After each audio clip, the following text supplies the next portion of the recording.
मैं अलका ठाकुर हूं और आप सभी का अलका मेडिकल क्लासेस में स्वागत है। आपने बहुत सारे लोगों को देखा होगा जो अपनी बॉडी को लेकर के परेशान हैं। अब देखिए, अब हमारे देश में बहुत सारे लोग एकदम साधारण हैं, लेकिन बहुत सारे लोग ऐसे भी हैं जो अपनी बॉडी से खुश नहीं है। भले पैसा नहीं है, लेकिन वो चाहते हैं कि अगर वो लड़की है तो एकदम शार्प जॉलाइन हो, नाक एकदम खड़ी सी हो, तो डाइटिंग करने लगते हैं। आजकल समस्या ये है कि लोग डाइटिंग करते हैं, भूखे रहते हैं, लेकिन उनको ये नहीं पता है कि इससे पोषक तत्व की कमी हो जाएगी उनके बॉडी में। हमारे घर में खाना बनता ही क्या है, सुबह शाम रोटी चावल दाल रोटी सब्जी यही बनता है। तो क्या होता है कि अगर वो भी हम स्किप कर देंगे, उसको भी नहीं खाएंगे, तो हमारे बॉडी में फिर जाएगा क्या। और इतना पैसा भी नहीं है कि रोज़ रोज़ आप फ्रूट्स खरीद करके खाएं, ये खाए वो खाए, ये ऐसा नहीं कर सकते। लेकिन बहुत सारे लोग होते हैं जो पागल की तरह बिना खाए पिए सोचते हैं कि अगर मैं भूखा रहूँगा तो बॉडी ऐसी पतली हो जाएगी, अगर थोड़ी सी मोटी है तो अगर पतली हो जाऊँगी, थोड़ा सा कम खाऊँगी तो ये वो दिस दैट बहुत सारा चीज़ है। जिसके पास पैसा है वो क्या करता है, सर्जरी करवाने लगता है पागलों की तरह। अगर हम सुनते हैं ये सभी चीज़ें तो हम क्या बोलते हैं, क्या वो पागल हो गई है, क्या वो पागल हो गया है। तो ये क्या होता है, ये प्रॉब्लम है, मेंटली प्रॉब्लम है उन लोगों को। अब मेंटली प्रॉब्लम क्या है, इसी को आज हम डिस्कस करने वाले हैं। ऐसे तो बहुत सारा प्रॉब्लम होता है, लेकिन ये भी एक प्रॉब्लम है। अब बॉडी उसको पसंद नहीं आ रही है, बॉडी भगवान ने बिल्कुल सही दिया है लेकिन उसको पसंद बिल्कुल नहीं आ रहा है, ऐसा होता है। तो प्रॉब्लम कहाँ पे होती है, प्रॉब्लम हमारे ब्रेन में होती है। अब ब्रेन में हम कौन से टॉपिक को पढ़ने वाले हैं, हम पढ़ने वाले हैं पिट्यूटरी। क्या पढ़ने वाले हैं, पिट्यूटरी ग्लैंड ट्यूमर। ठीक है, पिट्यूटरी ग्लैंड ट्यूमर। अब पिट्यूटरी ग्लैंड क्या होती है, हमारे ब्रेन में ग्लैंड होता है छोटा सा जिसको हम बोलते हैं मास्टर ग्लैंड। अब मास्टर ग्लैंड हम क्यों बोलते हैं अभी मैं आपको बताऊंगी। ये मैंने लड़की का डायग्राम बनाया है, इसका थोड़ा सा बाल इधर उधर से खराब सा है, लेकिन आप समझ जाइए क्योंकि ड्राइंग उतना भी ज़्यादा अच्छा नहीं है, मैंने कोशिश किया है बनाने का। ठीक है, अब देखिए हमारा जो ब्रेन है, अगर कोई लड़की है तो दिमाग तो ऐसे ही होता है, ऊपर में ही होता है, नीचे में तो होता नहीं है। तो देखिए यहाँ पे क्या है, ये वाला जो पार्ट है यहाँ पे बीच में होता है हाइपोथैलेमस, इस वाले पार्ट को हम बोलते हैं। तो हाइपोथैलेमस यहाँ पे होता है। अब हाइपोथैलेमस क्या है, ब्रेन में मौजूद होता है, ये तो मैंने आपको बता दिया, ब्रेन में मौजूद होता है। और ये जो नीचे लटका सा हुआ है इसको हम बोलते हैं पिट्यूटरी ग्लैंड, पिट्यूटरी ग्लैंड। चलिए, पिट्यूटरी ग्लैंड। अब देखिए जो हाइपोथैलेमस है वो है प्रिंसिपल। जैसे एक स्कूल होता है उसमें क्या होता है, प्रिंसिपल होता है और मास्टर होता है। तो प्रिंसिपल क्या करता है, प्रिंसिपल रूल्स और रेगुलेशन को नोटिस बोर्ड पे लगा देता है, उसके बाद मास्टर बच्चों से उसको फॉलो करवाता है। तो यहाँ पे क्या है, यहाँ पे देखिए हाइपोथैलेमस बहुत सारा चीज निकालता है, मतलब एक केमिकल निकालता है। उस केमिकल का नाम क्या है, हार्मोन है। हम जब बड़े होते हैं तो हमारे बॉडी में जो चेंजेस आते हैं वो हार्मोन के कारण आते हैं। हमारा जो फिजिकल अपीयरेंस है, मतलब बॉडी की बनावट, अगर मैं एक लड़की हूं तो मेरी बनावट कुछ अलग टाइप की है। तो जब मेरी बनावट अलग है तो वो क्यों हो गई, बड़े होने पे हुई है, बच्चे से तो नहीं था, तो वो हार्मोन के कारण ही हुआ है। लड़कों में दाढ़ी मूंछ हार्मोन के कारण होती है, अंडर आर्म में जो हेयर्स आते हैं वो हार्मोन के कारण ही होते हैं। महिला बच्चा पैदा करती है हार्मोन के कारण ही पैदा करती है। ठीक है, जब कोई सेक्स करता है तो हार्मोन के कारण ही वो उत्तेजना यानी कि जो फीलिंग आती है, एक्सट्रीम फीलिंग, वो हार्मोन के कारण ही होती है। तो यहाँ पे हार्मोन्स हमारे बॉडी में बहुत ज्यादा महत्वपूर्ण रोल प्ले करता है। तो यहाँ पे हमारे ब्रेन में बीच में दो चीज है। ठीक है, दो चीज क्या है, एक है हाइपोथैलेमस और एक है पिट्यूटरी। इसके अलावा भी बहुत सारी चीजें हैं, उसको मैं नर्वस सिस्टम वाले चैप्टर में आपको समझाऊंगी। लेकिन आप यहाँ पे समझिए कि हाइपोथैलेमस है वो है प्रिंसिपल, जैसे कि स्कूल में एक प्रिंसिपल होता है और वो क्या करता है, रूल और रेगुलेशन को निकालता है और फिर नोटिस बोर्ड पे लगा देता है या फिर मास्टर को ऑर्डर देता है कि आप ये बच्चों से काम करवाइए। अब मास्टर का क्या काम है, मास्टर का काम है कि वो रूल रेगुलेशन को फॉलो करवाए, जहां तक संभव हो पाता है वहां तक वो करवाए। ठीक है, तो यहाँ पे जो पिट्यूटरी ग्लैंड है इसीलिए इसको हमने बोला मास्टर ग्लैंड, क्योंकि ये हमारे बॉडी के मास्टर ग्लैंड, क्योंकि ये हमारे बॉडी से बहुत सारे काम करवाता है, तो एक मास्टर की तरह बिहेव करता है, ठीक है। अब जो हाइपोथैलेमस है ये कुछ हार्मोन को निकालती है, इसको ऑर्डर देती है हार्मोन को निकाल करके, हमारा ब्रेन आपस में बातचीत करता है हार्मोन के कारण। मतलब ये एक केमिकल निकाला और उस केमिकल के माध्यम से इसको बोला, मास्टर को बोला, मतलब प्रिंसिपल ने मास्टर को बोला कि आप ये काम करवाओ बॉडी के अदर अंगों से, बॉडी में जो अंग है जिससे काम करवाना है आप उसको ऑर्डर दो, ठीक है। तो ये जो पिट्यूटरी ग्लैंड है ये फिर जाकर के उस ऑर्गन को, मतलब हमारे बॉडी में पाए जाने वाला अंग को, अब मैं बताऊंगी कि कौन से अंग, क्या अंग और किस तरह से काम होता है, ठीक है। तो उस अंग से फिर ये मास्टर काम करवाने लगता है। ऑर्गन मतलब छोटे छोटे बच्चे जैसे स्कूल में होते हैं, तो हमारे बॉडी में बहुत सारे अंग है, पेट है, लीवर है, किडनी है, बहुत सारी चीजें हैं, तो वैसे ये छोटे छोटे अंगों से ये जो मास्टर है ये काम करवाता है, इसीलिए हम पिट्यूटरी ग्लैंड को मास्टर ग्लैंड बोलते हैं। देखिए यहाँ पे ये लटका हुआ है, देखिए, ठीक है। अब देखिए यहाँ पे, अब जो पिट्यूटरी ग्लैंड है इसका दूसरा नाम क्या है? इसका दूसरा नाम है हाइपोफाइसिस। हाइपोफाइसिस हम बोलते हैं। अगर आपसे कोई पूछे कि पिट्यूटरी ग्लैंड का दूसरा नाम क्या है तो हाइपोफाइसिस आप बोलेंगे। ये बातें आपको एग्जामिनेशन में याद रखनी है, क्योंकि आपसे कोई भी पूछ सकता है कि पिट्यूटरी ग्लैंड का दूसरा नाम क्या है। अधिकतर हम यही जानते हैं कि हमारे ब्रेन में होता है मास्टर ग्लैंड जिसका नाम है पिट्यूटरी, लेकिन हाइपोफाइसिस भी हम इसको बोलते हैं। अब देखिए ये लटका हुआ है, तो ये यहाँ पे अगर माइक्रोस्कोप से देखेंगे तो ऐसा तो फिगर में बहुत गंदा फिगर है, लेकिन फिर भी चलिए समझ लेते हैं। यहाँ पे अगर ये जैसे इस तरह है तो ये जुड़ा हुआ कैसे है? यहाँ पे एक इस तरह समझिए कि इस तरह, ठीक है, इस तरह यहाँ पे रहता है, यहाँ पे, तो ये जुड़ा हुआ कैसे है? तो जैसे जुड़ा हुआ है ना, तो एक तार जैसा पतला सा पाइप टाइप का यहाँ पे पिट्यूटरी ग्लैंड जुड़ा हुआ है हाइपोथैलेमस से, ठीक है।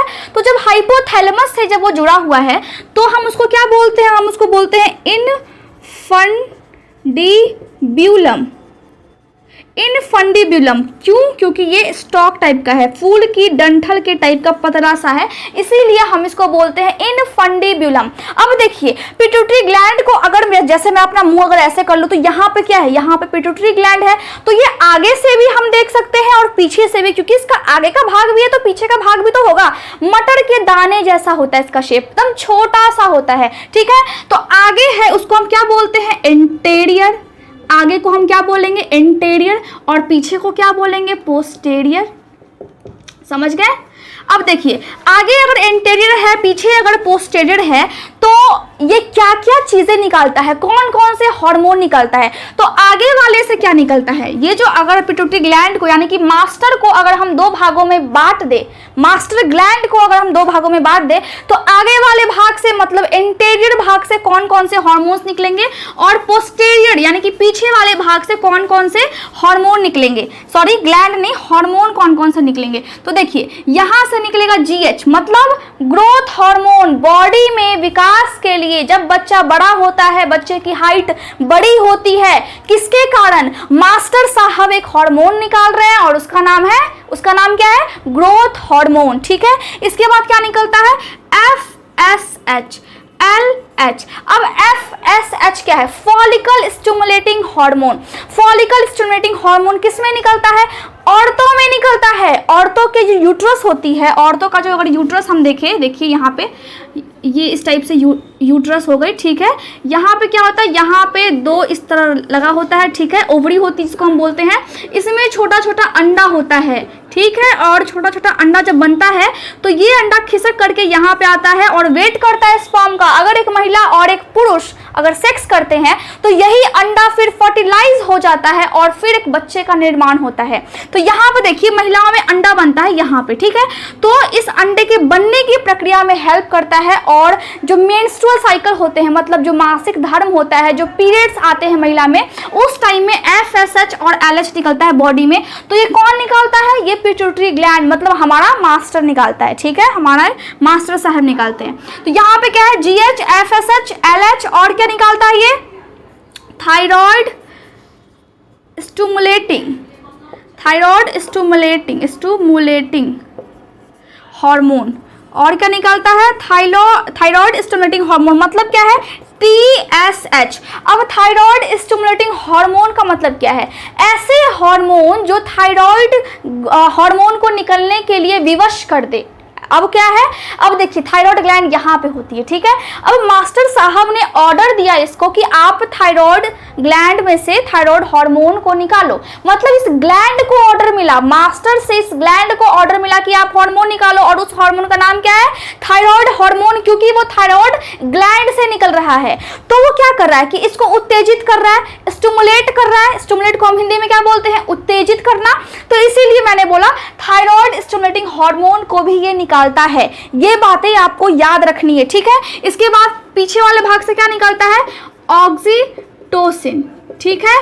ऑक्सीटोसिन बच्चा जब पैदा होता है तो उस टाइम में ये वाला हार्मोन जो है बहुत ज़्यादा हेल्प करता है बच्चे के पैदा होने में, बाहर आने में, ऑक्सीटोसिन। इसके बाद कौन हार्मोन निकालता है, इसके बाद निकालता है एंटी डाययूरेटिक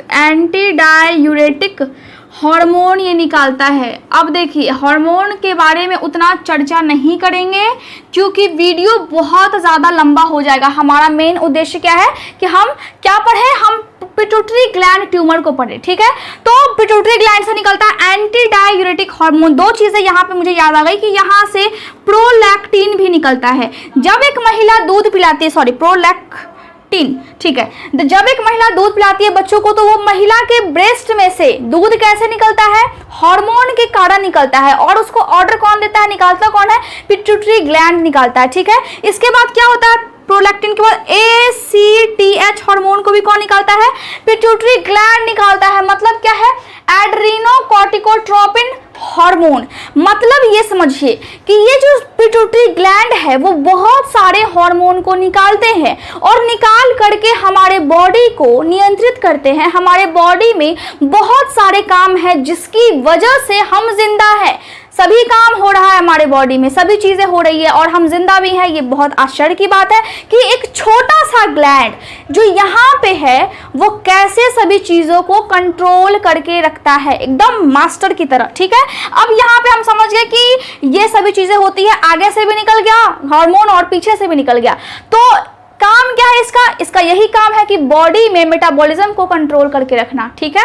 हम जो खाते हैं, जो ऊर्जा बनती है वो कैसे बनती है, वो कैसे हमारा बॉडी नियंत्रित करता है, तो इन सभी चीज़ों को कंट्रोल करके रखना। साथ ही जब बच्चा पैदा होता है तो उस टाइम में एक महिला को पूरा सेव करना, उसकी लाइफ को सेव करना, बच्चा बाहर आ जाए इसमें हेल्प करना। साथ ही जब पीरियड्स होते हैं उसमें हेल्प करना। तो बहुत सारी चीज़ें हैं, उसको हम डिस्कस करेंगे आगे। तो ये सभी काम हमारा मास्टर ग्लैंड करता है, मतलब पिट्यूटरी ग्लैंड कर रही है। अब प्रॉब्लम क्या हो रहा है, प्रॉब्लम ये हो रहा है कि पिट्यूटरी ग्लैंड में ट्यूमर्स बन जा रहा है। ट्यूमर्स का मतलब क्या होता है, ट्यूमर्स का मतलब है कि मान लीजिए कि ये आपका अगर हाथ है, ठीक है, ये आपकी उंगलियां हैं, अगर इस उंगली में से एक छोटा सा मांस का यहाँ पे टुकड़ा और एक्स्ट्रा ऐड हो जाए तो कितना भद्दा लगेगा, और ये पूरा जो स्ट्रक्चर है फिर ये नॉर्मल भी नहीं रहेगा। मतलब जो हमारा बॉडी है, जो हमारा बॉडी नॉर्मली काम करता है, हो सकता है कि धीरे धीरे वो और जो मांस का टुकड़ा है वो और फैलने लगे। तो इससे क्या होगा, इससे हमारी उंगली प्रभावित होगी। हम जो काम कर पाते हैं नॉर्मली, अगर किसी चीज़ को उठाना है या फिर कुछ ऐसे करना है, रिंग पहनना है, वो सब कुछ भी नहीं हो पाएगा। इसका मतलब क्या है, इसका मतलब है कि नॉर्मली जो भी चीज़ है वो अफेक्ट होगी, वो प्रभावित होगी। तो यहाँ पे क्या है कि पिट्यूटरी ग्लैंड में छोटा सा मांस का टुकड़ा जैसा आ गया है। अब वो मांस का टुकड़ा को हम क्या बोलते हैं, एबनॉर्मली सेल्स का ग्रोथ हो गया है। मतलब आपकी जो परत है, ठीक है, आपकी जो ये वाली परत है ये सेम है और सेम इसी के ऊपर सेम ऐसा ही आ गया है। इसका मतलब है कि जो कोशिका है वही कोशिका वृद्धि करके यहाँ पे जमा हो गई है। सेम ऐसे ही यहाँ पे भी जो सेल्स होते हैं उसको हिंदी में हम क्या बोलते हैं, कोशिका। तो यहाँ पे जो सेल्स है उसका एबनॉर्मली ग्रोथ हो गया क्योंकि वो नॉर्मल नहीं है, उसका विकास हो गया है, वो यहाँ पे एक्स्ट्रा जमा हो गया है और उसको हम क्या बोलते हैं, उसको हम बोलते हैं ट्यूमर्स। अगर ऐसा होता है तो हम बोलते हैं कि ट्यूमर्स हो गया है। अब ये जो ट्यूमर्स होते हैं वो कैंसर का रूप ले सकते हैं और नहीं भी ले सकते हैं। कभी कभार ऐसा होता है कि ये जो ट्यूमर्स होते हैं वो किसी छोटे से जगह पे फैल करके रह जाते हैं और कभी कभार ऐसा होता है कि ये जो ट्यूमर्स है ये पूरे शरीर में, मतलब अब समझिए कि यहाँ पे अगर हो गया तो पूरे हाथ में, हाथ से पूरा ऊपर, मेरे कंधे पे, गर्दन पे, सब पे हो जाएगा। तो डिपेंड करता है, डिपेंड किस पे करता है, डिपेंड करता है ट्यूमर्स की प्रवृत्ति पे कि समय के साथ वो कैसे ग्रोथ कर रही है, समय के साथ उसमें प्रॉब्लम्स कितने आ रहे हैं। तो पिट्यूटरी ग्लैंड में एबनॉर्मली ग्रोथ हो जाती है, ट्यूमर्स बन जाते हैं, मतलब एबनॉर्मली सेल्स की ग्रोथ हो जाती है। इसी को हम बोलते हैं पिट्यूटरी ग्लैंड ट्यूमर। अब मैंने बोला था कि लक्षण क्या आते हैं बॉडी के लिए, वो बिल्कुल खुश नहीं रहते हैं, तो लक्षण को मैं बताऊंगी आगे, लेकिन सबसे पहले हम ये समझेंगे कि आखिर क्या है ये। अब एक चीज समझ लीजिए कि अगर यहाँ पे पिट्यूटरी ग्लैंड में ट्यूमर हो जाती है तो क्या पिट्यूटरी ग्लैंड नॉर्मल बिहेव करेगी? अगर आपको फीवर हो जाता है तो क्या आप नॉर्मल बिहेव करते हैं? कितने चिड़चिड़े से हम हो जाते हैं, कैसे कोई भी आके पूछता है, आराम से ही पूछता है तो हमें बहुत तेज गुस्सा आ जाता है। ऐसे ही गुस्सा तो इसको भी आ गया है। अब जब गुस्सा आ गया है तो ये जो अपना काम है वो ढंग से नहीं करेगी, या तो ये हार्मोन्स को ज्यादा निकालने लगेगी या फिर ये बहुत कम निकालेगी, मतलब मन बढ़ जाएगा इसका। तो जैसे ही ट्यूमर इसको होगा वैसे ही इसका जब मन बढ़ गया, तो हम समझ लेते हैं कि ट्यूमर्स कितने प्रकार के होते हैं। ट्यूमर्स अगर इसको हो जाते हैं तो ये कितने प्रकार के होते हैं, जिससे ये इरिटेट हो जाती है, हमारा मास्टर इरिटेट हो जाता है। ठीक है, तो पहला क्या है? पहला है, ऊपर में मैं लिख दूं कि टाइप्स, ट्यूमर्स कितने प्रकार के होते हैं इसमें। ठीक है, तो पहला क्या है? पहला देखिए यहाँ पे पहला क्या है, यहाँ लिख दूं नीचे। चलिए, पहला क्या है? Benign pituitary adenomas. दूसरा क्या है? इन्वेसिव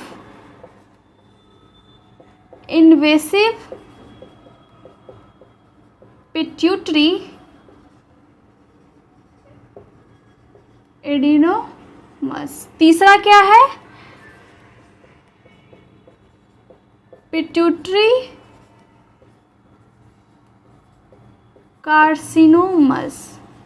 अब देखिए, अब ट्यूमर्स 3 टाइप के होते हैं। इतना छोटा सा ये ग्लैंड है और इसमें एबनॉर्मली सेल्स की ग्रोथ हो गई है, हमें ये बातें याद रखनी है। तो यहाँ पे देखिए कि ट्यूमर्स 3 टाइप के होते हैं। पहला क्या है? Benign pituitary adenomas. ठीक है, अब देखिए बेनाइन का मतलब मैंने आपको हमेशा बताया है कि जब कोई कैंसर होता है तो कैंसर के केस में कैंसर 2 तरह का होता है, एक बेनाइन और दूसरा मैलिग्नेंट। अब कैसा होता है देखिए, कैंसर की बात करें तो कैंसर 2 तरह का होता है। यहाँ पे मैंने लिखा कैंसर, तो मैलिग्नेंट हो गया और यहाँ पे बेनाइन हो गई। तो जो बेनाइन वाला होता है वो बॉडी के अगर किसी एक पार्ट में हो जाए तो उसी पार्ट में, उसी अंग में धीरे धीरे डेवलप होती है, धीरे धीरे अपनी संख्या को बढ़ाती है और धीरे धीरे ग्रो करती है, और अदर पार्ट में उसको फैलने में बहुत समय लगता है और जनरली वो अदर पार्ट में नहीं फैलती है, मतलब बहुत लेट से वो फैलती है। ठीक है, मैलिग्नेंट क्या करता है? ये जैसे ही कहीं भी किसी अंग को लगा, किसी अंग में कैंसर, एक कैंसर हुआ, तुरंत धड़ाधड़ दूसरे पार्ट में होना शुरू हो गया, मतलब पूरे बॉडी में ये आक्रमण कर देती है। तो 2 तरह की कैंसर होती है। तो यहाँ पे मैंने क्या लिखा है? Benign pituitary adenomas. इसका मतलब क्या है? पिट्यूटरी ग्लैंड में ट्यूमर तो है लेकिन बेनाइन है, मतलब ये वाली है, तो मतलब धीरे धीरे ग्रो होगा। तो जब धीरे धीरे ग्रो होगा तो हो सकता है कि ये जो ग्लैंड है, पिट्यूटरी ग्लैंड है, वो हार्मोन को या तो ज्यादा बनाने लगे या फिर कम बनाने लगे। कभी कभी ऐसा होता है कि जब ये वाली कैंसर हो जाती है, मतलब इस टाइप वाली बेनाइन वाली, तो क्या होता है कि उसके इस पे कोई प्रभाव नहीं पड़ता, ये अपना काम नॉर्मली करते रहती है, क्योंकि ये अभी तक इरिटेट नहीं हुआ है। हमारा मास्टर जी अभी तक बिल्कुल ठीक है, शांत स्वभाव में है। ठीक है, दूसरा क्या है? Invasive pituitary adenomas. अब इसमें क्या हुआ? इसमें ये हुआ कि ये जो बेनाइन वाली कैंसर है, अगर आपने इलाज नहीं करवाया या फिर लक्षण बहुत देर से आ रहे हैं बॉडी में, तो हमें पता तो लगा ही नहीं, तो ये क्या करेगा कि धीरे धीरे करके यहाँ पे तो हुआ, लेकिन इसके पीछे हमारे यहाँ पे क्या है? खोपड़ी में क्या है? हड्डी है, तो हड्डी में पहुंच जाएगा। मतलब इसके नीचे क्या है? अगर ये पिट्यूटरी ग्लैंड है तो यहाँ पे मैं हड्डी तो बना नहीं पाऊंगी आप लोगों के लिए, तो यहाँ पे क्या होगी कि आसपास जो हड्डियां होंगी, इसके आसपास एकदम चिपका हुआ, उस हड्डी तक पहुंच जाएगा। जो कैंसरस सेल है उस हड्डी तक पहुंच जाएगा, उसमें कैंसर होने लगेगा। अब क्या हुआ? अब पिट्यूटरी पे ये अटैक करना शुरू कर रहा है मौका देख करके। ठीक है, तीसरा क्या? Pituitary carcinomas. अब कार्सिनोमा का मतलब होता है कैंसर, कैंसर का दूसरा नाम है कार्सिनोमा। और कैंसर क्या होता है मैंने आपको ऑलरेडी बताया है, कैंसर का स्टेज क्या क्या होता है मैंने वो भी बताया है, तो आप जा करके उस वाले लेक्चर को देखें, क्योंकि आपका एग्जाम आ रहा है तो आपको सीखना बहुत ज्यादा इंपॉर्टेंट है और उससे सवाल भी बहुत ज्यादा आते हैं। ठीक है, तो यहाँ देखिए पिट्यूटरी कार्सिनोमस, इसका मतलब क्या है? इसका मतलब है कि पिट्यूटरी ग्लैंड में कैंसर हो गई है और वो भी मैलिग्नेंट वाली, मतलब समझिए कि पिट्यूटरी ग्लैंड पे पूरी तरह से आक्रमण हो चुका है और ये हार्मोन्स को बहुत ज़्यादा बनाने लगी है या फिर बहुत कम बनाने लगेगी। अब तो डिपेंड करता है पर्सन टू पर्सन, लेकिन आपको ये बातें समझनी है कि अगर इसने आक्रमण किया है तो ये पिट्यूटरी ग्लैंड के साथ साथ धीरे धीरे पूरे ब्रेन में कैंसर हो जाएगा, मतलब ब्रेन कैंसर जिसको हम बोलते हैं ब्रेन ट्यूमर हो जाना, ठीक है। इसके बाद स्पाइनल कॉर्ड, मतलब यहाँ पे क्या है, गले के पास से यहाँ से है हमारी रीढ़ की हड्डियां जिसको हम क्या बोलते हैं, स्पाइनल कॉर्ड बोलते हैं। क्या बोलते हैं, स्पाइनल कॉर्ड। देखिए स्पेलिंग के साथ आपको वर्ड्स का भी ध्यान रखना है, शब्दों का चयन आप सही से करें, ठीक है। एग्जामिनेशन में भी आपको शब्दों का चयन एकदम एक्यूरेट करना है। तो ब्रेन में कैंसर तो हो गया, पिट्यूटरी ग्लैंड में पहले कैंसर हुआ, उसके बाद वो बहुत तेजी से, जब तक आप समझ पाए कि आपको कैंसर है, जब तक आप पैसे को इकट्ठा किए डॉक्टर के पास जाने के लिए, तब तक क्या हुआ, तब तक आपको कैंसर ब्रेन में हो गया और स्पाइनल कॉर्ड में हो गया। ऐसी समस्या आती है। तो इस तरह हम देखते हैं कि कितने हैं, 3 तरह के ट्यूमर है जिसमें आपको अलग अलग कंडीशन दिख सकते हैं। अगर आपके ब्रेन में ट्यूमर हो जाए, ब्रेन में कैंसर हो जाए, तो आपके दिमाग में तो आएगा आखिर मैंने किया क्या, नॉर्मल वही खाना खाता हूँ जो सब खाते हैं, मुझ में ऐसा क्या हो गया, मुझे क्या हो गया, मैंने ऐसा कुछ किया भी नहीं, न नशा करता हूँ ना कुछ करता हूँ, बिल्कुल नॉर्मल खाना, रोटी सब्जी चावल दाल यही खाता हूँ। तो देखिए कारण क्या क्या होते हैं, पहले मैं आपको ये बता दूं कि किस कारण की वजह से ट्यूमर्स आते हैं। अब हम उसको क्या बोलेंगे, कॉजेज एंड रिस्क फैक्टर। अब पहला क्या है, पहला मैंने लिखा अननोन। अब अननोन का क्या मतलब है, देखिए अननोन का मतलब होता है अज्ञात। इसका मतलब क्या होता है कि इसकी कोई जानकारी नहीं है, कभी भी किसी टाइम भी इसमें कैंसर हो सकता है। अब कभी कभार ऐसा देखा गया है, कभी कभार मतलब 40% चांसेस होते हैं कि वो जेनेटिक फैक्टर की वजह से आए, मतलब आपके मम्मी पापा में अगर ये प्रॉब्लम्स होंगी तो आपको भी होने के चांसेस हो सकते हैं। अब देखिए किसी किसी में ऐसा होता है कि 50% चांसेस होते हैं कि मम्मी पापा पीछे किसी को भी कुछ भी नहीं था लेकिन तब भी उसको ब्रेन में कैंसर हो गया है, स्पाइनल कॉर्ड में कैंसर हो गया है। तो ये बहुत सारे लक्षण आ सकते हैं, आपको ट्यूमर्स बन सकते हैं, लेकिन 40% चांसेस ये भी होते हैं कि अगर मम्मी पापा को है तो भैया आप डर के रहिए, क्योंकि आपके मम्मी पापा से आप में वो गुण ट्रांसफ़र होते हैं। हम मम्मी पापा के संतान हैं तो उनमें से ये जो भी गुण होंगे वो तो ट्रांसफ़र होंगे ही, ठीक है। तो पहला क्या है, मल्टीपल एंडोक्राइन नियोप्लाजिया टाइप 1। अगर किसी के मम्मी पापा को ये वाली प्रॉब्लम है, नाम बहुत ज़्यादा हेवी है लेकिन उनके रिपोर्ट में आप देख सकते हैं, अगर आपके मम्मी पापा को कभी कैंसर वाली प्रॉब्लम, कुछ भी मतलब ना कैंसर, बस आप दिमाग में रखिए, और कुछ भी यहाँ पे जो मैं बता रही हूँ बस नाम आप मिला लीजिएगा रिपोर्ट से, ठीक है, कि उनको ये प्रॉब्लम कभी थी या फिर नहीं थी, कम से कम आप 40% तो बचे रहेंगे। देखिए नाम क्या है, मल्टीपल एंडोक्राइन नियोप्लेजिया टाइप 1। अगर ये वाली प्रॉब्लम किसी के मम्मी पापा को है, मेरे मम्मी पापा को तो नहीं थी ना है अभी, लेकिन बात ये है कि अगर नहीं भी है तब भी 50% चांसेस है मेरे कैंसर में बदलने के, मेरे बॉडी को कैंसर में बदलने के। तो हमें डर करके रहना है, हमें अपने डाइट को अच्छे से मेंटेन करके चलना है, ठीक है। तो यहाँ पे क्या है, मल्टीपल एंडोक्राइन नियोप्लेजिया। अब मल्टीपल का मतलब क्या होता है, एक से अधिक, नियोप्लेजिया का मतलब क्या होता है, या फिर एंडोक्राइन का मतलब क्या होता है। अब हमारा जो पिट्यूटरी ग्लैंड है वो एंडोक्राइन ग्लैंड है, हाइपोथैलेमस जो है वो एंडोक्राइन ग्लैंड है। अब इसका मतलब क्या है, बॉडी में जो ग्लैंड होती है वो क्या करती है, ग्लैंड को हिंदी में हम क्या बोलते हैं, ग्रंथि बोलते हैं। उसका काम क्या है, उसका काम है बॉडी में हार्मोन्स को निकालना। अब हार्मोन्स के अलावा क्या निकालती है, जो पसीना निकलता है वो भी ग्लैंड्स के कारण ही निकलता है, जो आंसू निकलता है वो हार्मोन्स के वो ग्लैंड्स के कारण ही निकलता है। अब जो दूध निकलता है, जो अगर कोई माँ बनती है तो उसके ब्रेस्ट से अगर जो दूध निकलता है वो हार्मोन्स के कारण ही निकलता है, और ग्लैंड भी उसमें सहायता करती है। तो ग्लैंड को क्या हो गई, ग्लैंड हो गई, जैसे पिट्यूटरी ग्लैंड हो गई, हाइपोथैलेमस हो गई, ठीक है। तो पैनक्रिया भी हो गई, पैनक्रिया क्या है, एंडोक्राइन भी है और एक्सोक्राइन भी है। अब देखिए ग्लैंड जो होती है, जो ग्रंथियां होती है वो 2 तरह की होती है। 2 तरह में पहला क्या है, एंडोक्राइन ग्लैंड, और दूसरा क्या होता है, एक्सोक्राइन। अब एक्सोक्राइन का स्पेलिंग क्या होगा, EXOCRINE, एक्सोक्राइन ग्लैंड। अब फर्क क्या है दोनों ग्लैंड में, देखिए हमारे बॉडी में 2 तरह की ग्लैंड होती है। एक ग्लैंड जो कि नली के माध्यम से अपने हार्मोन्स को बॉडी में ट्रांसफर करती है। मतलब उसके पास नली है, जैसे कि पैनक्रिया। अब आपका जो पेट है उसके नीचे क्या है, पत्ती जैसा क्या है, पैनक्रिया है। अब पैनक्रिया अपने जो हार्मोन्स होते हैं, इसके पास छोटा छोटा सा क्या है, इसका रास्ता बना हुआ है, इसके बाद छोटी आंत शुरू हो जाती है, तो इसके पास रास्ता है, एक अलग रास्ता है बॉडी में, जिसके थ्रू क्या करती है, ये हार्मोन्स को निकालती है और उसी के माध्यम से फिर ये जो हार्मोन्स होते हैं फिर वो जाकर के ब्लड में मिक्स हो जाते हैं। लेकिन जो एक्सोक्राइन हो गई तो जिसके पास नली होती है, लेकिन जो एंडोक्राइन हो गई वो डायरेक्टली खून में ही हार्मोन को छोड़ देती है, क्योंकि उसके पास नली जैसा या फिर स्पेशल रास्ता जैसा कोई भी साधन नहीं होता है। तो यहाँ पे पिट्यूटरी ग्लैंड के पास क्या है, यहाँ पे कोई भी पाइप आपको दिख रही है क्या, कोई भी इसके लिए स्पेशल रास्ता दिख रहा है जिसकी वजह से, जिसके माध्यम से ये अपने हार्मोन्स को निकाले, नहीं है। तो ये डायरेक्टली अपने हार्मोन्स को ब्लड में मिक्स कर देती है, इसी को हम बोलते हैं एंडोक्राइन ग्लैंड। तो यहाँ पे मल्टीपल एंडोक्राइन नियोप्लेजिया का मतलब है कि जो सेल्स होते हैं, जिस चीज से हमारा बॉडी बना है, कोशिका से बना है। अब कोशिका, बहुत सारी कोशिका मिलकर के एक ऊतक का निर्माण करती है, मतलब टिश्यू का निर्माण करती है, और जब बहुत सारी टिश्यू मिल जाती है तो एक अंग बन जाते हैं। तो ऐसे क्या हुआ, ऐसे ये हुआ कि वहां पे जो सेल्स है, छोटी छोटी जो कोशिका है, वो बहुत ज्यादा बढ़ना शुरू हो गई। अब जब वो बढ़ने लगी, मल्टीप्लाई होने लगी, 1 से 2, 2 से 4, 4 से 8, जब ऐसे वो होने लगा तो बॉडी में, हमारे बॉडी में जब एक्स्ट्रा जब कोशिका ग्रो जब कर रही है, इसका मतलब है कि हमारे बॉडी को कैंसर है। अब जब हमारे बॉडी को कैंसर है तो क्या होगा, तो ये टाइप 1 वाली है। अब इस टाइम में क्या होता है कि एंडोक्राइन ग्लैंड्स में, जो भी ग्लैंड्स एंडोक्राइन होती है उसमें ये वाली प्रॉब्लम हो जाती है, ट्यूमर्स बनते हैं, वहां पे सेल की एबनॉर्मली ग्रोथ होने लगती है।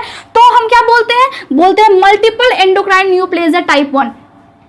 अगर किसी के मम्मी पापा को ये प्रॉब्लम है तो उसको भी होने के चांसेस बहुत ज्यादा हैं, ठीक है। दूसरा क्या है, कैर्नी कॉम्प्लेक्स। अब इसमें क्या होता है, ये वाली जो प्रॉब्लम है, आपने देखा होगा बहुत सारे लोगों के होंठ के पास यहाँ पे ये वाला पोर्शन यहाँ पे काला काला सा होता है, किसी किसी के यहाँ पे अपर लिप पे यहाँ पे काला काला सा डॉट डॉट सा होता है, ठीक है। जैसे समझिए कि जैसे आपने मार्कर से यूं कर दिया। अब मैं अपने मुंह में क्या बनाऊं, मुंह में बहुत ज्यादा घटिया लगेगा, आगे आपको समझाना भी है, तो इस तरह काला काला डॉट डॉट सा, वरना मैं अपने मुंह में ही करके आपको दिखा देती, ठीक है। यहाँ पे देखिए काला काला सा डॉट डॉट सा बनने लगता है, होंठ पे बनता है, माउथ पे बनता है, यहाँ पे गाल पे बनता है, कभी कभार आपके स्किन पे, हाथ पे भी बनने लगता है, जब ज्यादा होता है तो गले पे भी बनता है। तो उसको हम क्या बोलते हैं, उसको हम बोलते हैं कैर्नी कॉम्प्लेक्स, ठीक है। तो अगर किसी के माता पिता को ये प्रॉब्लम है, क्योंकि ये जेनेटिक प्रॉब्लम है, अगर किसी के माता पिता को ये प्रॉब्लम है तो आप सावधान हो जाए, क्योंकि भविष्य में हो सकता है कि आपको भी ये प्रॉब्लम हो जाए और शायद इसकी वजह से पिट्यूटरी ग्लैंड में ट्यूमर्स की समस्या हो जाए, ठीक है। अगर आपको जानकारी होगी तो आप तुरंत उस चीज को पकड़ लेंगे। उसके बाद देखिए, उसके बाद ये दोनों कारण हो सकते हैं, इसके अलावा कोई अदर कारण भी हो सकते हैं, लेकिन इंपॉर्टेंट ये दोनों ही हैं, ठीक है। अगर आपको ट्यूमर्स हो गए हैं तो मैंने क्या बोला था कि बॉडी से बहुत ज्यादा खुश नहीं होते हैं, तो लक्षण क्या क्या आते हैं। अब लक्षण में सबसे पहले हम शुरुआत करते हैं ऐसे ट्यूमर्स की जिसमें यहाँ पे ट्यूमर्स तो बन गया है, लेकिन ये क्या कर रही है, ट्यूमर्स बनने के बाद यहाँ पे जब पिट्यूटरी ग्लैंड हमारी अफेक्ट हो गई है, खराब हो गई है, एबनॉर्मली सेल्स का ग्रोथ हो गया है, वहाँ पे ट्यूमर्स बन चुकी है, तो वो ट्यूमर क्या कर रही है, वो ट्यूमर यहाँ के हार्मोन को बनना, जो यहाँ पे का जो हार्मोन जब बनता है यहाँ पे, तो उसको बंद करवा दे रही है पिट्यूटरी ग्लैंड से। अब मास्टर जी को इसने कंट्रोल कर लिया, अब हार्मोन बनाने नहीं दे रही है। तो जो लक्षण है वो 2 तरह से आएंगे। अब 2 तरह से कैसे, एक जिसमें ट्यूमर हो जाएगी तो हार्मोन बहुत ज्यादा बनने लगेगा, और दूसरा कंडीशन ये है कि अगर यहाँ पर ट्यूमर हो जाए तो हार्मोन कम बनेगा। तो लक्षण दोनों में थोड़ा थोड़ा अलग अलग आएंगे, ठीक है। तो यहाँ पे क्या बोलते हैं, लक्षण को हम साइन एंड सिम्टम्स या फिर क्लिनिकल मैनिफेस्टेशंस, स्पेलिंग पे आप ध्यान दीजिए। अब जब क्लिनिकल मैनिफेस्टेशन जब होता है तो 2 तरीके से, नॉन फंक्शनिंग पिट्यूटरी ट्यूमर्स, इसका मतलब क्या है, इसका मतलब है कि वो जो ट्यूमर्स है उसके कारण हार्मोन नहीं बन रहा है, ठीक है। अब वो जो ट्यूमर्स है उसके कारण हार्मोन नहीं बन रहा है, एक्स्ट्रा हार्मोन को वो फिर नहीं बना रही है, मतलब हार्मोन जो भी बन भी रहा था वो पूरी तरह से स्टॉप हो गया है, ठीक है, या फिर बहुत ज्यादा कम हो गया है। तो कारण क्या क्या, लक्षण क्या क्या आएंगे। लक्षण में सबसे पहला है कि अगर ब्रेन में प्रॉब्लम है तो सर में दर्द तो होगा, हम सभी को सर में दर्द होता है, लेकिन सर में बहुत तेज वाला दर्द होगा, तो हम क्या लिखेंगे, हेडेक। उसके बाद क्या होगा, जो आपकी देखने की क्षमता है वो फिर कम होने लगेगी, मतलब लॉस ऑफ विजन। अब क्या होगा, इसके अलावा जो हाथ पैर पे जो बाल है वो फिर गिरने लगेंगे। अब देखिए लॉस ऑफ बॉडी हेयर, बहुत सारे लोग खुश हो रहे होंगे कि काश मुझे ये हो जाए, जिनके पास दिमाग नहीं है वो सोच रहे होंगे कि अगर बॉडी के बाल अगर गिर जाते हैं तो बहुत अच्छा है। चलिए बाल तो गिर जाएंगे आपके बॉडी के, लेकिन जो आपका ब्रेन है वो अफेक्ट होगा। इससे अच्छा है कि आप अपने बॉडी पे बाल रखिए और अपने दिमाग को तेज कीजिए। दिमाग अगर स्वस्थ रहेगा तो पूरा बॉडी आपका स्वस्थ रहेगा, ठीक है। लॉस ऑफ बॉडी हेयर, उसके बाद क्या है, अगर आदमी में ये प्रॉब्लम है, कोई लड़का है कोई पुरुष है, अगर उसमें ये प्रॉब्लम है तो क्या होगा, तो फेशियल हेयर यानी कि जो दाढ़ी मूछ होगी वो सारा हट जाएगा, वो सारा झड़ जाएगा, दाढ़ी मूछ पूरा गिर जाएंगे। अगर औरत में प्रॉब्लम है तो क्या होगा, अगर वो महिला अभी जस्ट वो प्रेग्नेंट हुई है और वो जस्ट वो बच्चे को जन्म दी है तो ब्रेस्ट मिल्क उसके नहीं आएंगे, मतलब बच्चों को दूध ये नहीं पिला पाएगी। क्यों, क्योंकि दूध बनना बंद हो जाएगा, क्योंकि जो दूध बनता है वो प्रोलैक्टिन हार्मोन निकलता है पिट्यूटरी ग्लैंड से, उसी के कारण एक महिला में दूध बनता है। तो वो हार्मोन जब निकलना बंद हो जाएगा, जब यहाँ पे ट्यूमर हो गया है और उसके कारण कोई भी हार्मोन निकल नहीं रहा है, मतलब बॉडी में बहुत सारे काम है जो ठप हो गए हैं, बंद हो गए हैं, तो क्या होगा, तो ब्रेस्ट मिल्क नहीं बनेगा, क्योंकि हार्मोन्स नहीं निकल रहा है। जब उसके पीरियड्स होंगे तो उसको पीरियड्स नहीं आएंगे या फिर समय समय से उसको इरेगुलरिटी का सामना करना पड़ेगा, मतलब कभी आएंगे कभी नहीं आएंगे, कभी बहुत ज़्यादा हेवी ब्लीडिंग होगी या फिर बहुत कम उसको ब्लीडिंग होगी, ऐसा हो सकता है, या फिर एक टाइम के बाद उसको आना ही बंद हो जाए क्योंकि ये काम नहीं कर रही है, ठीक है। इसके अलावा देखिए जब ऐसा होता है कि यहाँ से हार्मोन ज़्यादा बनने लगे, तो ज़्यादा जब बनेगा तो बहुत सारी चीज़ें हैं, तो इसको हम आगे समझते हैं, क्योंकि यहाँ पे मेरे पास बोर्ड बहुत छोटा सा है और यहाँ पे इतनी सारी चीज़ें लिखी हुई है, इसको रब तो करना ही पड़ेगा। तो रब करके फिर मैं आपको बताती हूँ कि क्या क्या चीजें होंगी, क्या क्या लक्षण आएंगे फंक्शनिंग पिट्यूटरी ट्यूमर्स में। अब यहाँ पे हम समझेंगे लक्षण को, कौन से लक्षण को, जिसमें पिट्यूटरी ग्लैंड बहुत ज्यादा हार्मोन्स को बना रही है ट्यूमर्स होने के बाद।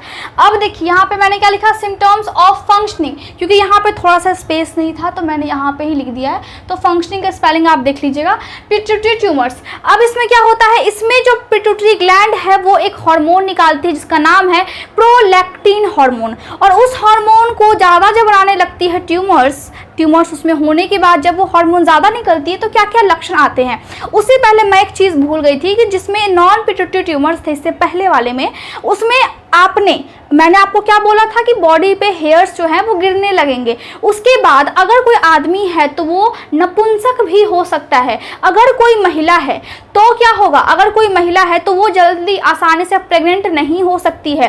अगर किसी बच्चे को ऐसा हुआ है तो उसके ग्रोथ और डेवलपमेंट में बहुत ज़्यादा मुश्किलें आएंगी, क्योंकि विकास नहीं हो पाएगा, क्योंकि जो विकास करता है वो यही ग्लैंड करता है, हमारा मास्टर जी, जिसको हमने बोला पिट्यूटरी ग्लैंड, ठीक है। तो ये आप उसमें ऐड कर लेंगे। तो यहाँ पे क्या है, यहाँ पे बहुत ज़्यादा प्रोलैक्टिन हार्मोन बन रहा है, उससे क्या होगा, सर में दर्द होगा। देखिए बॉडी में कोई भी चीज़ पर्याप्त मात्रा में बने तो अच्छा है, लेकिन अगर अपर्याप्त मात्रा में बने, मतलब ज़्यादा या फिर अगर कम हो जाए तो फिर दिक्कत है, बहुत ज़्यादा दिक्कत है, ठीक है। तो यहाँ पे क्या है, यहाँ पे भी सर में दर्द हो रहा है। इसके बाद क्या है, लॉस ऑफ विजन, मतलब देखने की क्षमता कम हो जाएगी, ठीक है। लेस और नो मेंस्ट्रुअल पीरियड, अगर किसी महिला को ये प्रॉब्लम है तो या तो पीरियड्स बहुत कम आएंगे या फिर बहुत कम आते आते आना बंद हो जाएंगे, ठीक है।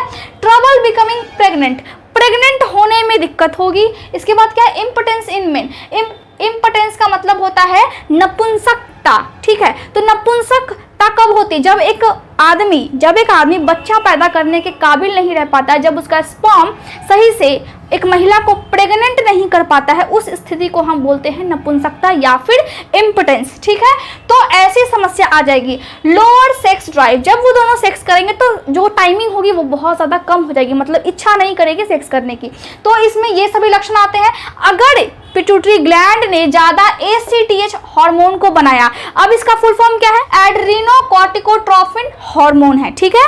तो स्पेलिंग आप देख लीजिए, स्पेलिंग क्या होगी, ADRENO, Adreno cortico, CORTICO, cortico TROPHIN, HORMONE, ठीक है।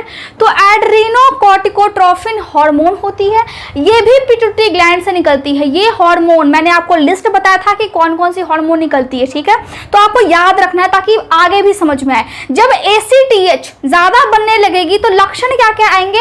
अब ज्यादा बन रही है मतलब ये भी नुकसानदायक है, इसमें भी सर में दर्द होगा, इसमें भी देखने में मुश्किलें होंगी। इसके बाद इसमें वजन बढ़ने लगेगा नेक के पास। इसके अलावा क्या है? फेस पे बहुत चर्बी आने लगेगा, और क्या है? और पेट यानी कि जो धड़ वाला पार्ट है, ऊपर वाला पार्ट हमारा, ये बहुत मोटा हो जाएगा और हाथ और पैर एकदम पतले पतले से होंगे, ऐसा भी होगा, ठीक है। इसके अलावा क्या है? इसके अलावा हम देखते हैं lump of fat and back of neck, ठीक है। इसमें क्या है? ये जो पीछे का पार्ट है, ये जो गला है, आगे से कैसा है? ऐसा लंबा सा है, पीछे से कैसा है? ज्यादा फैट नहीं है, जितना आगे फैट है उतना ही लगभग पीछे फैट है।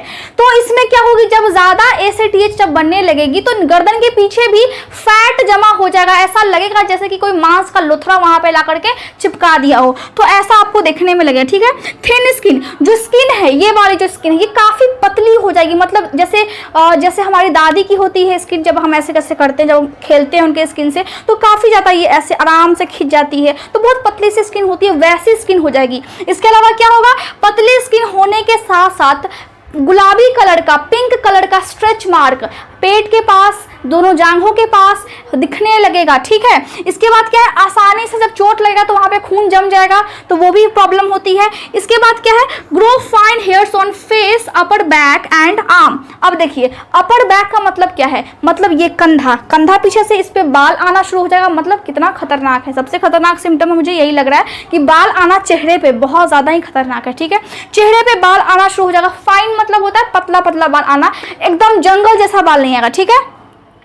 आसानी से हड्डियां टूट जाएगी, वो बहुत ज्यादा चिंता में होगा, जिसको हम क्या बोलते हैं? एंजाइटी, डिप्रेशन में होगा, क्योंकि बॉडी में चेंजेस आ रहे हैं, उसका पेट बड़ा हो गया है, हाथ पैर पतले पतले से हैं, तो कैसा फील होगा? बहुत ज्यादा खराब फील होगा, तो डिप्रेशन तो होगा ही। इसके अलावा वो आदमी बहुत जल्दी इरिटेट हो जाएगा कोई भी बात से, मतलब इरिटेबिलिटी की प्रॉब्लम आ जाएगी। अगर ग्रोथ हार्मोन ज्यादा बनने लगे तब क्या होगा? GH का मतलब क्या होता है? Growth hormone. तो इसमें पहला क्या लक्षण हमें देखने को मिलेगा? अगर हमारी पिट्यूटरी ग्लैंड ज्यादा ग्रोथ हार्मोन को बनाने लगी है, पिट्यूटरी ग्लैंड का काम क्या है? ग्रोथ हार्मोन को बनाना, इसके अलावा भी बहुत सारे काम है। तो इसमें अगर गड़बड़ी हो जाएगी, ये अगर ज्यादा बनने लगेगा तो लक्षण क्या क्या आएंगे? पहला क्या है? हेडेक, मतलब सर में दर्द होगा। लॉस ऑफ विजन, मतलब देखने की जो क्षमता है वो कम हो जाएगी। एक्रोमेगेली, जो बड़े लोग होते हैं उनमें क्या होता है? जब ग्रोथ हार्मोन जब ज्यादा बनने लगती है तो उनके हाथ और पांव बड़े बड़े हो जाते हैं। अगर जो जवान हो चुके हैं तब उनके में प्रॉब्लम आई है, तब ऐसा होगा, ठीक है। इसीलिए मैंने यहाँ पे लिखा है अडल्ट। उसके बाद क्या है? अगर बच्चों में ये प्रॉब्लम है तो क्या होगा? वो बच्चा अपने हाइट से बहुत ज्यादा लंबा हो जाएगा, उसके जो हाथ और पैर है उसकी साइज जो है वो बहुत ज्यादा बड़ी हो जाएगी, अगर बचपन में ग्रोथ हार्मोन निकलेगी तब, ठीक है। तो एक्रोमेगेली क्या है? ये क्यों होता है, किस लिए होता है, और मैंने क्या बोला? और जब बच्चों का विकास बहुत तेजी से होता है, बहुत ज्यादा लंबा जब वो हो जाते हैं, तो उनके में क्या क्या परिवर्तन आते हैं, दोनों टॉपिक पे मैंने लेक्चर लिए हैं, आप जाकर के उस लेक्चर को देख सकते हैं, ठीक है। इसके बाद क्या है? Tingling and numbness in hands and finger. Tingling का मतलब क्या होता है? मतलब जैसे कोई सुई चुभ हो रहा हो वैसा उसको फील होगा।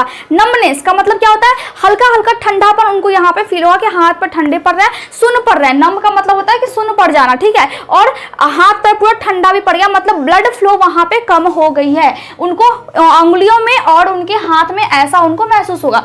स्नोरिंग का मतलब क्या होता है? सोने टाइम खर्राटे लेना को हम बोलते हैं स्नोरिंग, ठीक है। और pauses in breathing during sleep, जब कोई व्यक्ति सोता है और उसके पिट्यूटरी ग्लैंड में प्रॉब्लम है, जब प्रॉब्लम है और ग्रोथ हार्मोन जब ज्यादा निकल रही है तो क्या होगा? तो खर्राटे लेगा वो जब वो सोएगा तो, या फिर सोते सोते अचानक से उसकी सांस रुक जाएगी, ठीक है। इसके बाद जॉइंट पेन, मतलब जोड़ों में दर्द होगा। स्वेटिंग मोर देन यूजुअल, मतलब पसीना बहुत ज्यादा आएगा। जब पसीना बहुत ज्यादा आता है तो मेडिकल टर्म में हम क्या बोलते हैं? डायाफोरेसिस। क्या बोलते हैं हम? यहाँ पे मैं लिख दूं, क्या बोलते हैं? डायफोरेसिस। अब डायफोरेसिस क्या है, क्यों है, किस लिए होती है, एक लंबा चौड़ा लेक्चर मैंने उस पर ले रखा है, तो आप जाकर के उस वाले लेक्चर को तो जरूर देखें क्योंकि आपके एग्जामिनेशन में ये पूछे जाएंगे।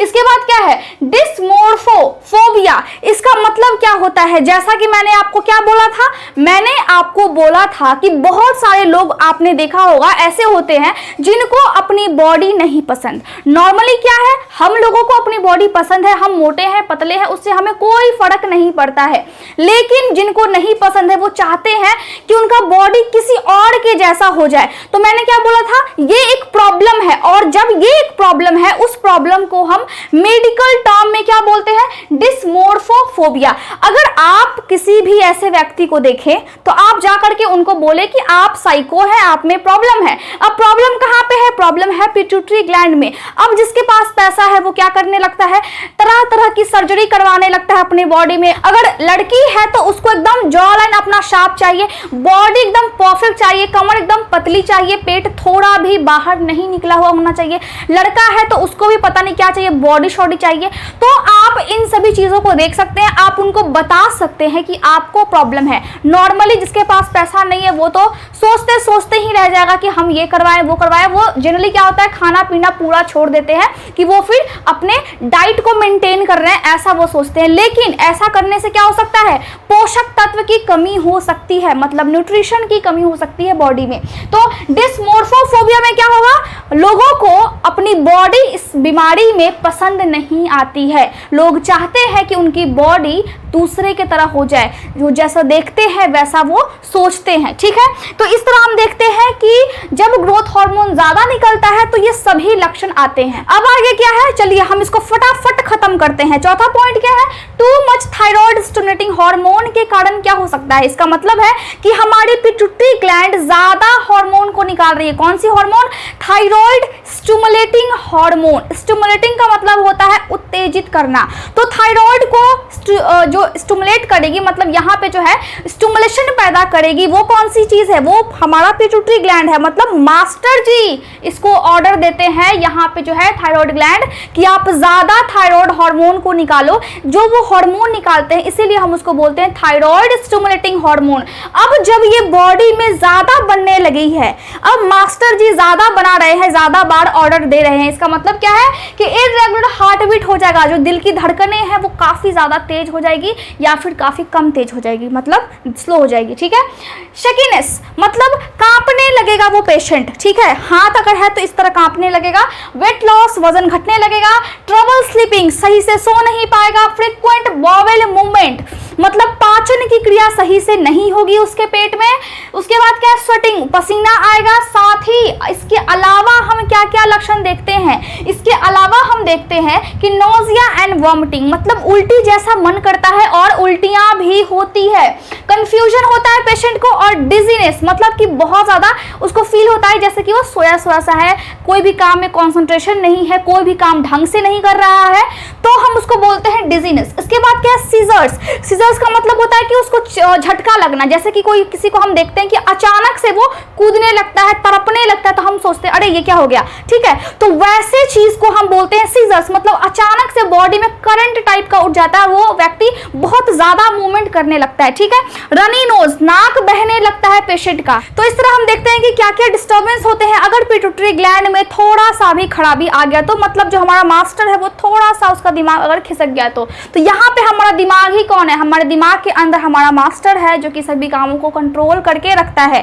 तो अगर वो थोड़ा सा बिगड़ जाए, मास्टर थोड़ा सा अगर रूड हो जाए, तो हम टेस्ट क्या क्या करेंगे ये पकड़ने के लिए कि मास्टर जी का बिहेवियर कैसा है, ठीक है। मास्टर जी का मूड कितना ज्यादा खराब हो गया, मतलब पिट्यूटरी ग्लैंड कितनी ज्यादा खराब हो गई है ट्यूमर की वजह से, जो वहां पे एबनॉर्मली वहां पे ग्रोथ हो गया है ट्यूमर का, सेल्स वहां पे थोड़ा सा खराब हो गया है, हो सकता है कि भविष्य में वो कैंसरस सेल में कन्वर्ट हो जाए। इसीलिए हमें पता करना है, हमें जानना है, क्योंकि ये हमारी बॉडी है। देखिए, एक शानदार जीत के लिए, एक शानदार जीवन के लिए आपको कठिन से कठिन कठिन मेहनत और लगन करनी पड़ेगी, तभी आप वो पा पाएंगे जो आप सोचे हुए हैं, नहीं तो आप हाथ मलते रह जाएंगे। तो यहाँ पे हम देखेंगे डायग्नोस्टिक इवैल्यूएशन को, मतलब क्या क्या टेस्ट हम करेंगे अगर हमारे मास्टर जी में प्रॉब्लम है, मतलब पिट्यूटरी ग्लैंड में अगर प्रॉब्लम है तो पहला क्या है, हेल्थ हिस्ट्री। अब हेल्थ हिस्ट्री का मतलब क्या है, अगर मैं हूं, मेरा अगर मास्टर जी थोड़ा सा बिगड़ गया हुआ है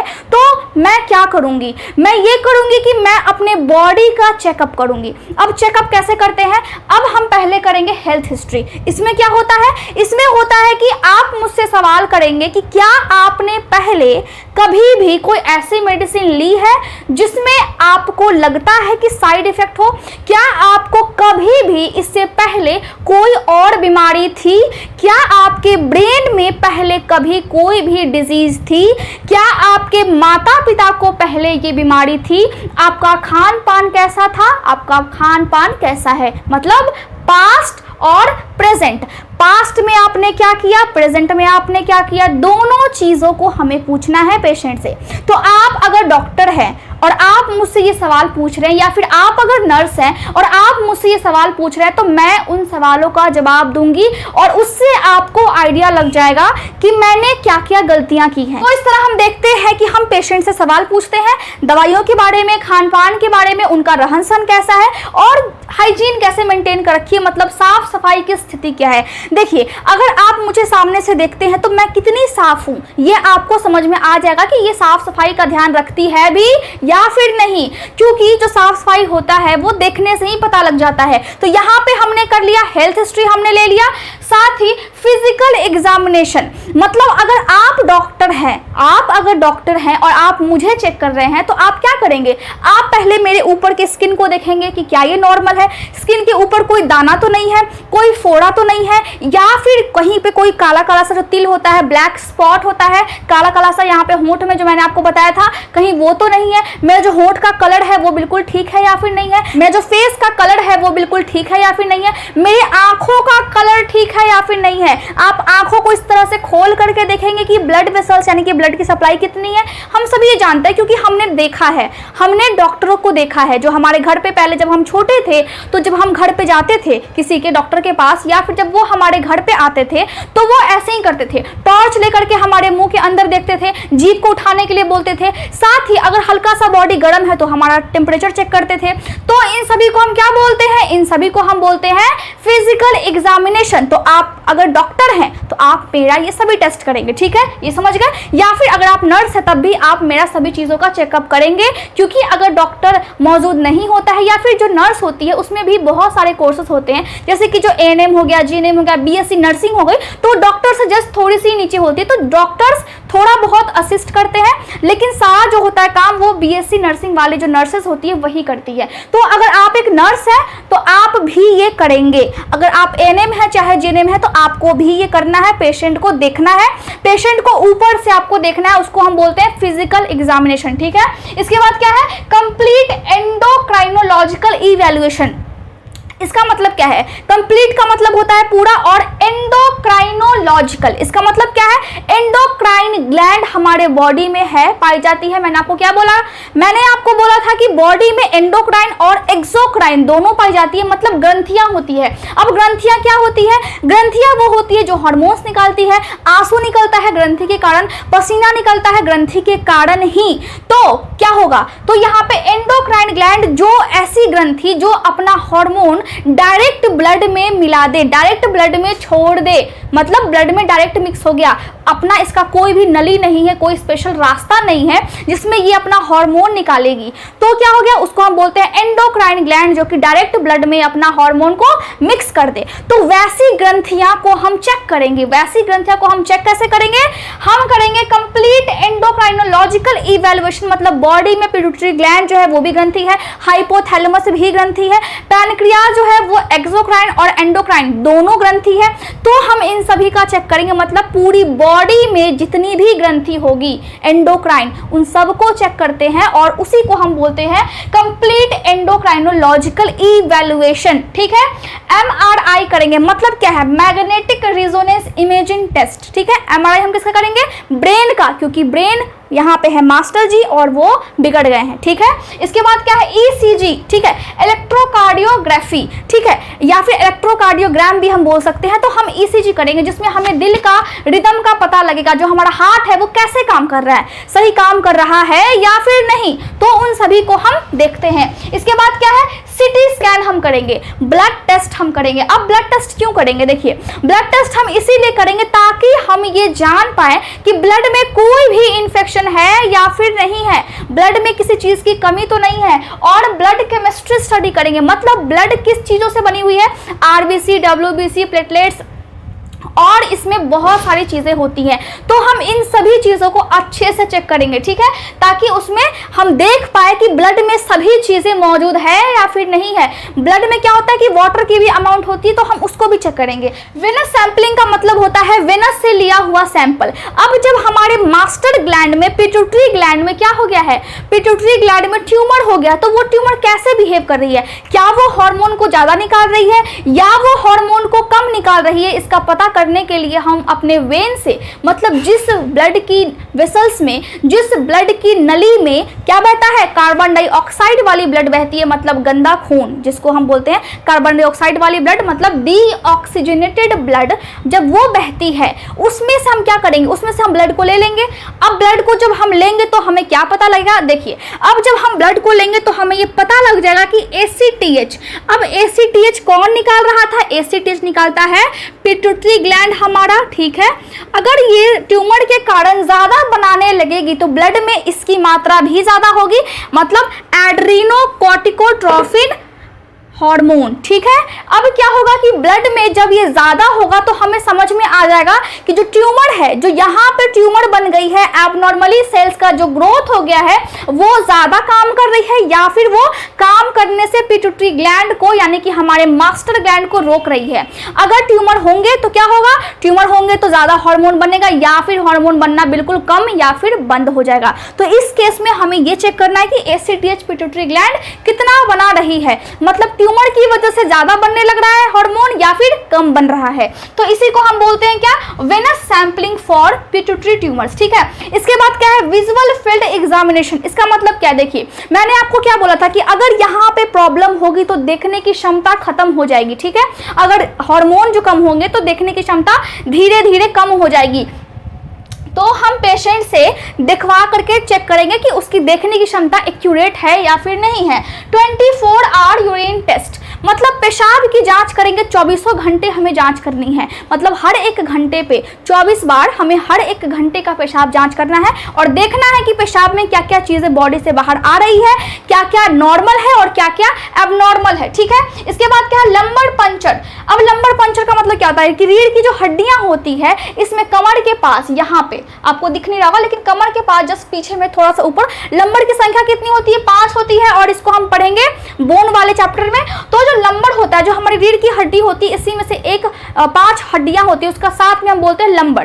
तो हम उसको पंचर कर देंगे, मतलब वहां से हम फ्लूइड निकालेंगे। अब उस फ्लूइड में हम चेक करेंगे कि वहां पे इन्फेक्शन तो नहीं है, वहां पे प्रॉब्लम तो नहीं है, वहां पे कहीं फ्लूइड की ज्यादा एक्यूमुलेशन तो नहीं हो गई है, वहां पे कैंसरस सेल पहुंची है या फिर नहीं। इन सभी चीजों को हम चेक करते हैं। साथ ही हम बायोप्सी करते हैं। बायोप्सी का मतलब होता है कि जो मास्टर ग्लैंड है उसमें से कुछ एक टुकड़ा, उसके परत का एक टुकड़ा कट करेंगे और फिर उसको हम माइक्रोस्कोप में देखेंगे और फिर उसका अच्छे से एग्जामिनेशन करेंगे। अब एग्जामिनेशन हमें क्या करनी है कि कैंसरस सेल वहां पर डेवलप हो रही है या फिर नहीं, और अगर डेवलप हो रही है तो वो किस टाइप की है। ठीक है, उसी को हम बोलते हैं बायोप्सी। कहीं से भी एक टुकड़ा कट करके और उसको माइक्रोस्कोप के अंदर देखने को हम बोलते हैं बायोप्सी। तो इस तरह हम पूरा प्रोसेस करते हैं और फिर जाकर के टेस्ट के बाद जो रिजल्ट्स आता है उससे हमें पता लगता है कि क्या प्रॉब्लम है। एक्चुअली में पेशेंट को क्या प्रॉब्लम है, क्या दिक्कत है। अब हमने सब कुछ देख लिया, अब हमें बिल्कुल क्रिस्टल क्लियर हो गया है कि हमारे पेशेंट को क्या प्रॉब्लम है। तो जब हमें पता लग गया कि पेशेंट को क्या प्रॉब्लम है तो अब क्या करेंगे, अब घर भेज देंगे उनको कि आप जाइए, आपको ये प्रॉब्लम है? नहीं, हमें बिल्कुल घर नहीं भेजना है। हमें उनको थोड़ा सा इमोशनली भी क्या करना है, इमोशनली उनको सपोर्ट देना है। अगर वो ज़्यादा मेंटली प्रेशर में आ रखे हैं अपने बीमारी के कारण, तो हमें क्या करना है, उनको इमोशनली सपोर्ट देने के साथ साथ उनको मेंटली काम करना है, मतलब दिमाग को ठंडा रखने के लिए उनको सांत्वना देना है। साथ ही उनको ये बोलना है कि आपका जो बीमारी है वो ठीक हो जाएगा। कभी भी किसी पेशेंट को ये नहीं बोलना है कि आप जिस बीमारी से जूझ रहे हैं उनका ठीक होना संभव नहीं है। उनको हमेशा बोलना है, क्योंकि बॉडी में अगर पॉजिटिव एटीट्यूड होगा तो बीमारी जल्दी ठीक होगी। ऐसा होता है, हमारा जो बॉडी है वो पॉजिटिव चीज़ों से आगे बढ़ता है। अगर हम पॉजिटिव बात करेंगे तो हम जल्दी ठीक हो सकते हैं, लेकिन अगर हम नेगेटिव बात करेंगे तो हमारा ब्रेन भी नेगेटिव काम करने लगता है। तो ये एक ह्यूमन साइकोलॉजी है। तो आपको इन सभी चीज़ों को समझना है। अब क्या करना है, अब जब पेशेंट को हमें पता लग गया कि क्या प्रॉब्लम है तो हमें ट्रीटमेंट करनी है। ट्रीटमेंट को हम क्या बोलते हैं, मैनेजमेंट भी बोलते हैं। अब आपने कभी सोचा है कि मैनेजमेंट हम क्यों बोलते हैं? क्योंकि हम बहुत सारी दवाइयाँ देते हैं या फिर हम बहुत सारा प्रोसेस करते हैं। जब उन प्रोसेस को हम बारी बारी से करते हैं तो एक तरह से वो मैनेजमेंट हो गया। मैनेजमेंट के माध्यम से ही हम किसी बीमारी को ठीक कर सकते हैं, तो इसीलिए हम इसको ट्रीटमेंट या फिर हम इसको मैनेजमेंट बोलते हैं। तो पहला मैनेजमेंट क्या होगा, अगर पिट्यूटरी ग्लैंड में प्रॉब्लम है तो पहला क्या होगा, यहाँ पे अगर ट्यूमर बन गई है तो पहले हम क्या करेंगे, पहले हम सर्जरी करेंगे। ठीक है, देखिए यहाँ पे मैं लिखती हूँ, पहले हम क्या करेंगे, पहले हम करेंगे सर्जरी। ठीक है, सर्जरी किया। अब सर्जरी में 3 चीजें आती है। पहला क्या है, देखिए पहला ये है, पहला है ट्रांसफिनोइडल, दूसरा है हमारा क्या, दूसरा है एंडो, यहाँ पे मैं ई ढंग से लिख दूँ, मार्कर की वजह से लिखा ही नहीं जा रहा है, एंडोस्कोपिकली। ठीक है, एंडोस्कोपिकली। अब एंडोस्कोप की मदद से इसमें करते हैं, मैं आपको बताऊंगी अभी। और तीसरा क्या है, तीसरा है कैरियोटमी। कैरियोटमी, देखिए अब तीनों में फर्क क्या है। अगर हम सर्जरी करते हैं किसी पेशेंट की तो 3 टाइप की सर्जरी होती है। ठीक है, ज्यादातर हम क्या करते हैं, ट्रांसस्फिनोइडल करते हैं। अब ये क्यों करते हैं, देखिए अब ये हम इसीलिए करते हैं कि अगर पिट्यूटरी ग्लैंड में ट्यूमर बनी होगी तो हम क्या करेंगे, उस ट्यूमर को सिर्फ वहां पे एबनॉर्मली ग्रोथ, अगर यहाँ पे ग्रोथ हो गई है, अगर यहाँ पे इसके पास एक्स्ट्रा ग्रोथ हो गई है तो सिर्फ उस ट्यूमर को हम हटाएंगे, उसके आसपास के जगह को बिना हार्म पहुंचाए, मतलब उसके आसपास के जगह को बिना नुकसान पहुंचाए। जब हम सिर्फ ट्यूमर को हटाते हैं तो हम उसको क्या बोलते हैं, तो हम उसको बोलते हैं ट्रांसस्फिनोइडल। ठीक है, उसके बाद आजकल देखा गया कि एंडोस्कोपिकली भी सर्जरी की जा रही है, मतलब एंडोस्कोप की मदद से सर्जरी की जा रही है, जिसमें एक फाइबर होता है और वो नाक के माध्यम से फिर यहाँ तक पहुंचता है, नाक के माध्यम से, सोच लीजिए आप, और उसमें कैमरा लगा होता है उस फाइबर स्टिक में, और फिर जाकर के हम इस ट्यूमर को हटाते हैं। ठीक है, लेकिन इसके अलावा एक और चीज होती है कि अगर ट्यूमर की साइज बड़ी हो, पिट्यूटरी ग्लैंड की साइज कितनी होती है, एक छोटा सा मटर के दाने जैसा होता है, अगर इसकी साइज ज्यादा बड़ी हो तो हम क्या करेंगे, अगर ट्यूमर की साइज ज्यादा बड़ी हो तो हम कैरियोटमी करेंगे। मतलब क्यों करेंगे, ताकि उसके आसपास के ट्यूमर को हटा सके, और वो जब ट्यूमर ज्यादा बड़ी हो जाएगी तो पिट्यूटरी ग्लैंड पे प्रेशर पड़ने लगेगा, जिससे कि उस पे अफेक्ट होगा, वो प्रभावित तो होगी। ठीक है, तो यहाँ पे हम क्या करेंगे, कैरियोटमी करेंगे। अब दूसरा हम क्या कर सकते हैं, दूसरा हम कर सकते हैं रेडिएशन थेरेपी। रेडिएशन थेरेपी में हम क्या देखते हैं, रेडिएशन थेरेपी में हम देखते हैं कि एक्सरे वगैरह का जो एक्सरे जो होती है, उसकी जो बीम होती है वो हम देते हैं पेशेंट को। तो जो रेडियो थेरेपी होती है, रेडिएशन थेरेपी, उसमें 2 चीज़ें होती है। उसमें 2 चीज़ें कौन कौन सी होती है, पहला चीज़ तो ये यहाँ पे मैं लिख दूँ, चलिए स्पेस कम है, एक्सटर्नल बीम रेडिएशन थेरेपी। ठीक है, यहाँ पे मैं लिख दे रही हूँ शॉर्ट में, एक्सटर्नल बीम रेडिएशन थेरेपी, जिसमें बॉडी के बाहर से हमें एक्सरेज, यानी कि रे जो किरणें होती है, बहुत तगड़ी किरणें होती है, एक्सरेज होती हैं, वो बॉडी के बाहर से दी जाती है ताकि जो ग्लैंड है यहाँ पे और इसमें ट्यूमर है वो फिर खत्म हो पाए। इसके बाद दूसरा क्या है, स्टीरियोटैक्टिक रेडिएशन थेरेपी होती है, रेडिएशन थेरेपी, इसको मैं शॉर्ट में लिख देती हूँ यहाँ पे। तो स्टीरियोटैक्टिक रेडिएशन थेरेपी में क्या होती है कि डायरेक्ट ट्यूमर के पास एक्सरेज दिया जाता है या फिर किरणें पहुंचाई जाती है डायरेक्ट यहाँ पर। इसमें क्या है, एक्सटर्नल बीम में बॉडी के बाहर से किरणें आ रही हैं, लेकिन स्टीरियोटैक्टिक में क्या होगा, स्टीरियोटैक्टिक में होगा कि डायरेक्ट ट्यूमर के पास किरण जाएगी और एक्स्ट्रा ट्यूमर को खत्म कर देगी, पिट्यूटरी ग्लैंड के पास के ट्यूमर को सीधे खत्म कर देगी। ठीक है, अब तीसरा क्या है, तीसरा हम देखते हैं कीमोथेरेपी।